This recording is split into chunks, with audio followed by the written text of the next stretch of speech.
Alright everybody, hope you're doing really well. This is my bedroom setup at the moment. Main computer downstairs and studio. But I've set up something for the bedroom. I put a green screen at the back. Right, I can't get my head round this scripture. Right, the first prophecy, Genesis 3:15. And because I have a different opinion, I still don't believe that this woman that is referred to here is the literal woman Eve. I just don't believe it's that Jehovah's referring to her. She's out of the picture, and God has hardened his heart with the first human pair, and they are bound to just live out their life and then die. I don't believe that he will base the first prophecy and the backbone of the Bible on an earthly woman who no longer features in any kind of future events as far as God's concerned.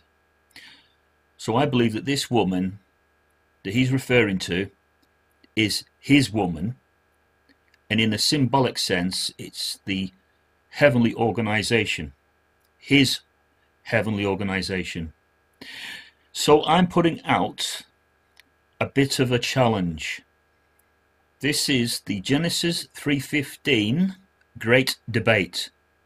I want to find out how many people believe that where it reads, "And I will put enmity between you and the woman," I want to know how many people believe that the woman is literal Eve.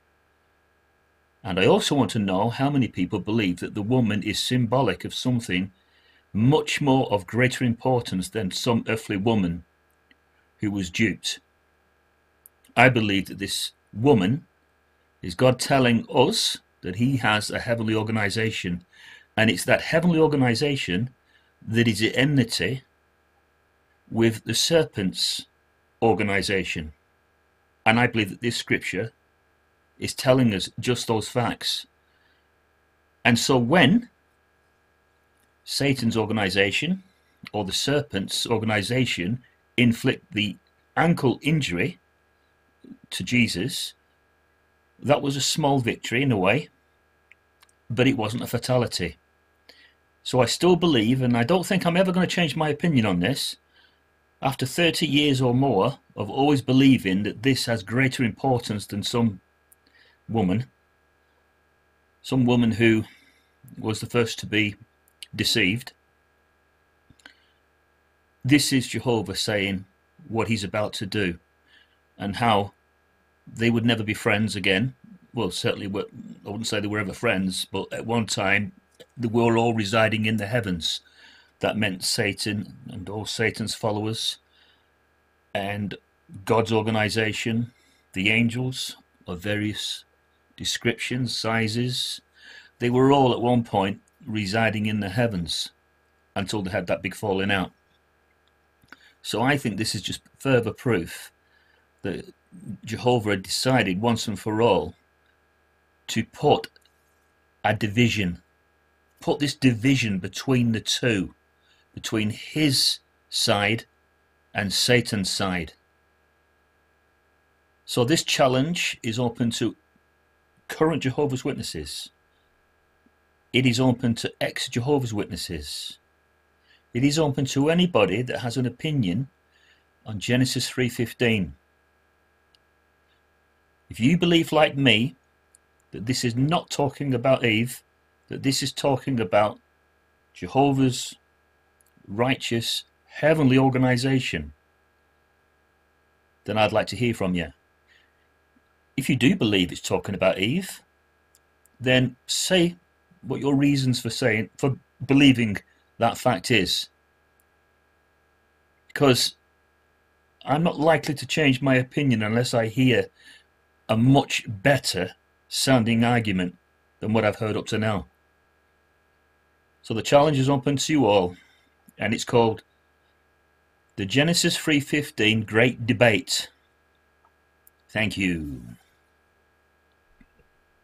So this is the section that I found many years ago, and this is why I will hold with the idea that the woman mentioned at Genesis 15 is the New Jerusalem, or the Jerusalem above, or Jehovah's heavenly organisation, but known as the wife-like organisation of spirit creatures. It was always a bit of an in-joke for the hierarchy and for a lot of the Jehovah's Witnesses at the Bethel to refer to the organisation as the mother. It was like an in-joke. I think it's a lot to do with this. But it took a while before Jesus identified the serpent of Genesis 3:15 as Satan. He slowly but surely revealed what Genesis 3:15 was all about. Now I know that you're going to say, well, this is the Jehovah's Witnesses' interpretation of that scripture. I'm not denying that that's not the case, but it's certainly something that needs to be looked at, just in case this explanation is the true explanation.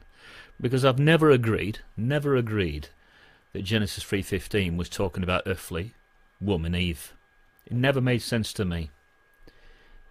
The connotations of that scripture were just far too vast for it to have her feature in the first prophecy and the backbone of all scripture. That's why I always believed it was about the two opposing forces. And that is my conclusion on that matter.